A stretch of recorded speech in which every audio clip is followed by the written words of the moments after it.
we touched upon Orientalism. Now we're going to move to the School of Oriental and African Studies in London. 2 weeks ago, we thought that Haim Bresheeth would come here. He suffered illness, he was bedridden for a long time, and yesterday, he nevertheless sent us a video, and we're going to listen to that now.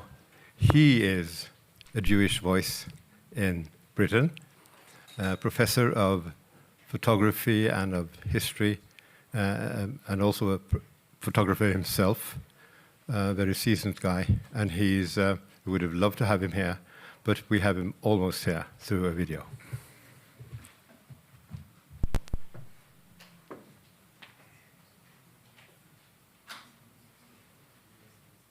Thank you very much for inviting me to this conference. And I am very sorry that I cannot be there in person due to health problems, but I'm with you in my mind and in my emotions, and I wish you every success with the meeting. Now, what I want to discuss today is a question that has probably troubled you and most of the people that I know.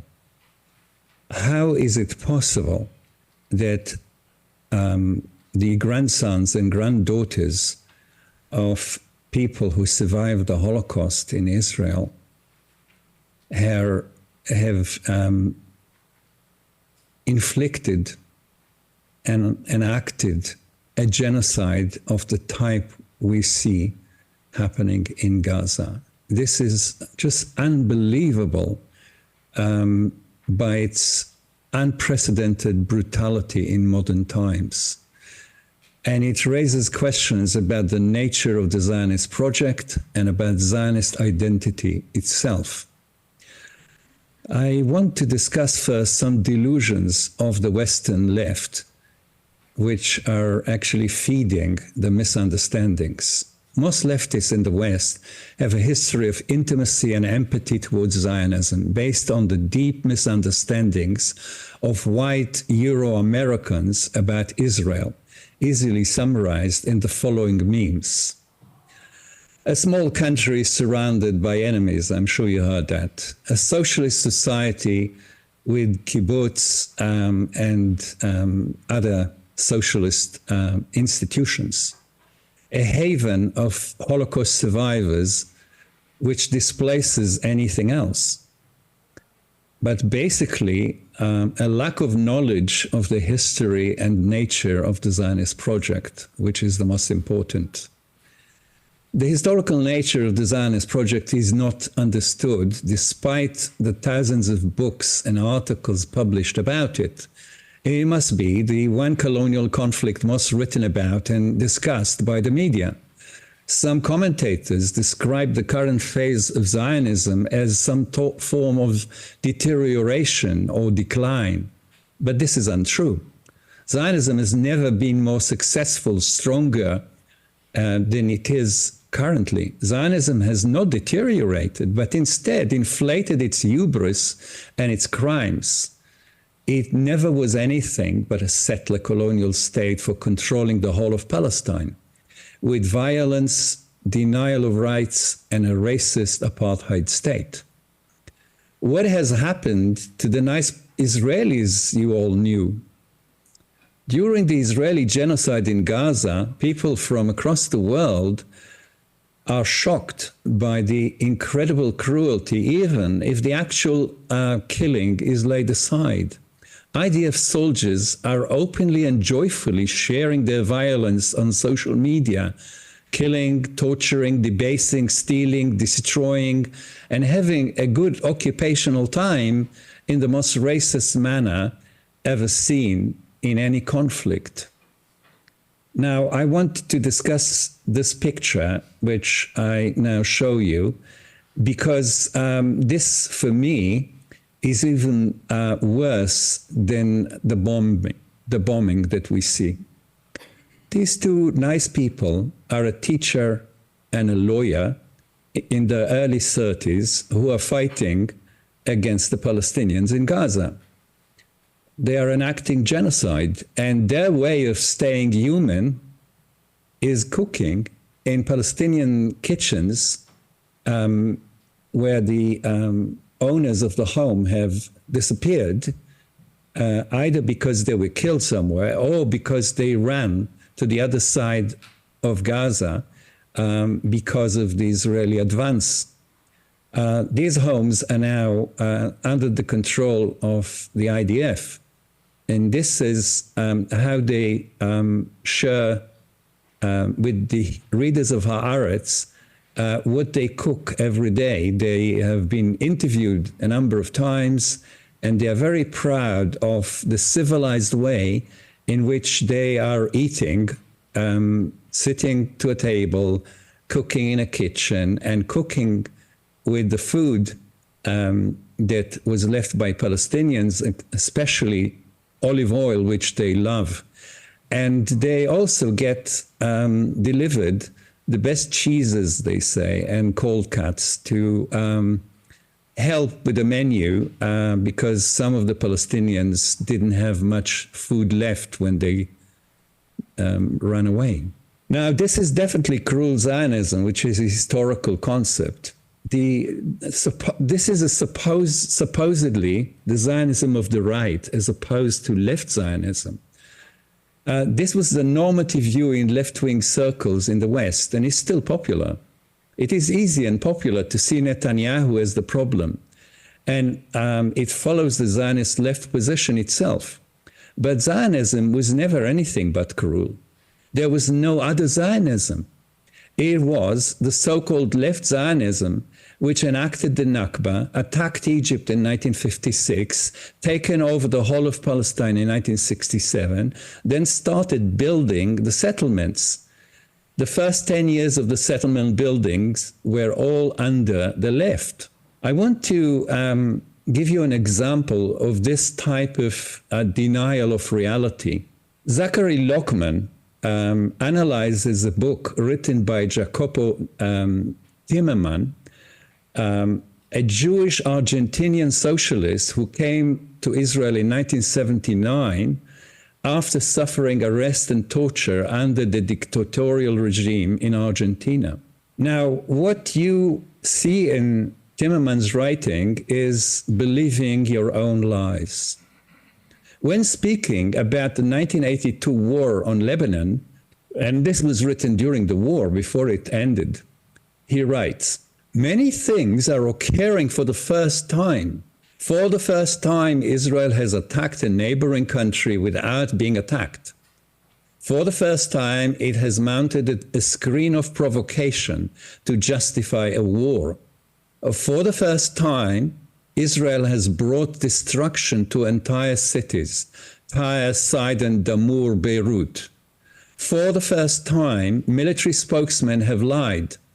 For the first time, Israeli press has joined them in their successful mission of deceiving the public." Now, this is very interesting. This is systematic denialism. Timmerman is typical of the Western lefty. He genuinely believes in what he's saying, despite the fact that not one of his statements is true. For Timmerman to behave like this is audacious, because he's already living in Israel for 3 years and should have known his statements are totally false. But by then, he has joined the mass of good Israelis who live daily by the denial of facts. By then, he's been totally situated into the Israeli mode of perceiving reality by denying it. There is here a systematic series of denials. Denying the occupation exists. Denying the denial of rights to Palestinians. Denying that they live in an apartheid state. Denying that Israel is a settler colonial project. Denying their own illegal actions as part of the IDF. And denying not only the facts, but even the potential of methodical national law-breaking in every act of Israel, confiscating land, subjugating people without rights, allowing the settlements and building them, detention without trial for unlimited periods, capturing, torturing, and detaining children, men, and women, denying all human rights, including the right for legal defense, etc. Now, most genocides are totally legal to those who implement them.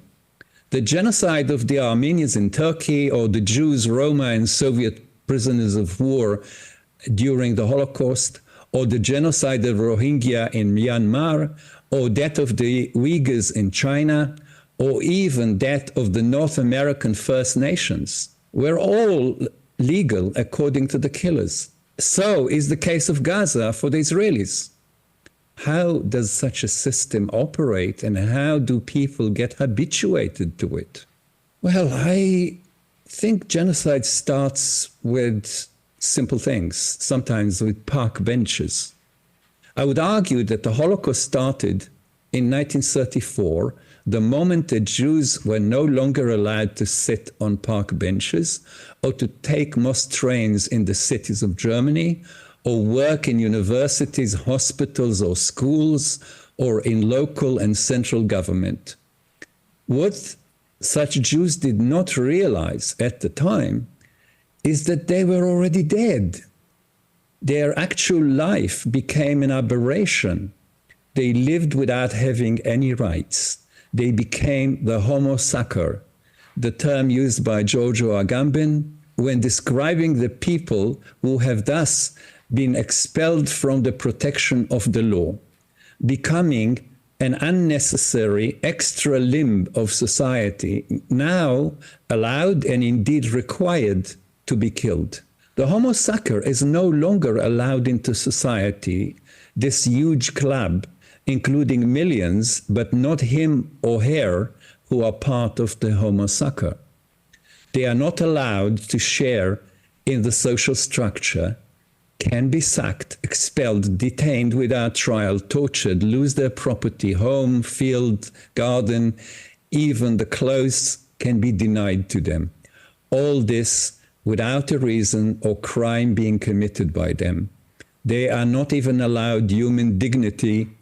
Indeed, society is invited to deny that last vestige of humanity to them, including the language and culture, both denied expression or public space.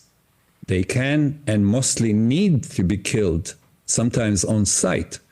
When society decrees their blood is allowed, they have turned non-human, a sacrificial being required to be publicly exterminated or atoned for. They have turned non-human, a sacrificial being required to be publicly killed to atone for society. The homo sacer, the racialized other, lacking malice or the ability to inflict it, become sacrificial victims of societal malice, of its inherent injustice, inhumanity, and racism. Their expulsion, torture, incarceration, and finally public sacrifice is the sacred ritual of the racist state and society. This is especially cruel when the laws are written by those who have captured the land of the indigenous population and now control their life. As they have been wronged and suffered unjustly, they must be removed in order to remove the blame, the guilt, and the evidence of the crime upon which societal order is now based. This is what Palestinians have always experienced under Zionism since 1948, and in many cases even before. What we see in Gaza is just the apotheosis of the Nakba, which has never stopped since 1948, increasing in brutality and violence every year. Ratcheting up the violence is a very important principle of Zionism. The Israeli method has been shaped by many years of abuse and subjugation along the following lines. Every round of the Zionist project must be more violent, take more land, kill more people, expel forcibly more Palestinians, use more lethal and less legal armaments and munitions. That way, there is a constant ratcheting of the brutality and severity of the treatment of Palestinians. And every time this becomes the bottom line, which the world at last accepts and gets habituated to, so that the next iteration is only a further step in a long line of increasing brutality. To go down on the level of violence will be seen as a weakness, a climb down. So the rule is simple: amplify the violence from year to year, so there is no way back. And there is here an underlying narrative of Zionist transformation. You would remember that Judaism was, for some 2 millennia, a peaceful community, totally lacking all machinery of violence and militarism, not just in Europe, but also in the Muslim world. And its transformation into a violent and militaristic community needs proper analysis. Jews lived everywhere as religious communities with varying degrees of civil autonomy, and without moving to Palestine at any point until the 1880s, when the early form of Zionism followed the Christian Zionism of England in the mid-19th century. The Jewish deity was not the biblical God of fire and brimstone or of the book of Joshua, but the deity of Jewish traditional life in the diaspora. Political Zionism, developing in the 1890s, was supported everywhere by less than 2% of Jews.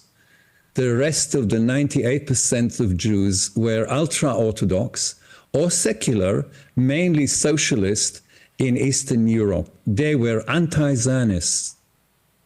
These Jews are the ones killed by the Holocaust. The Zionists were already in Palestine, building the state in waiting.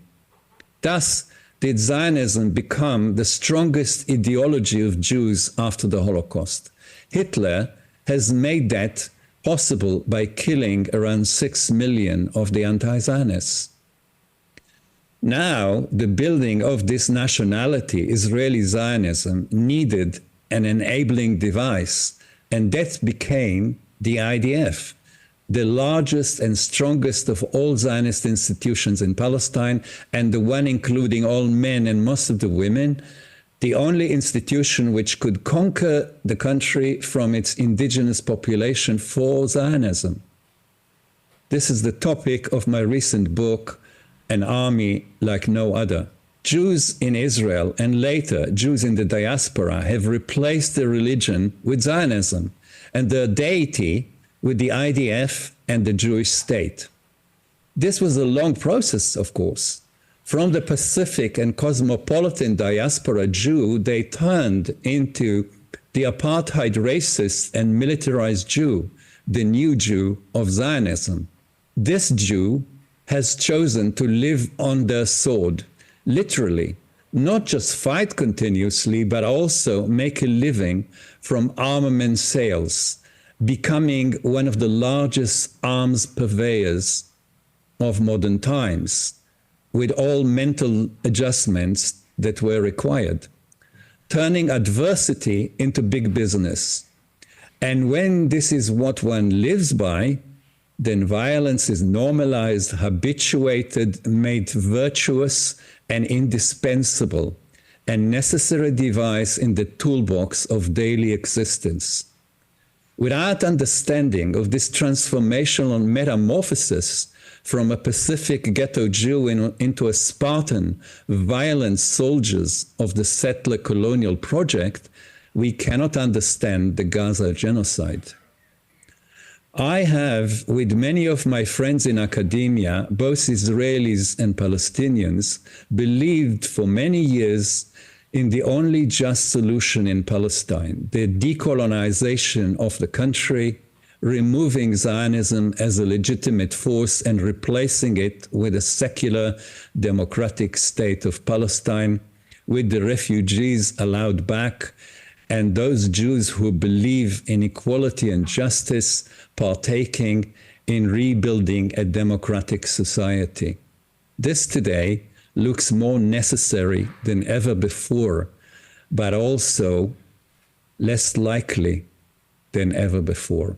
The reason is the Islamophobia of the West, which has now turned into a war of the West on the rest, with Palestine as the symbol of liberation, which will not be allowed, and Israel as the violent tool of this destructive and exterminatory war. The decline of the West, well advanced as it is, may yet destroy the Palestinians as its last act of evil power. It is left to all of us to stop this process while there is still time. Thank you for listening to me.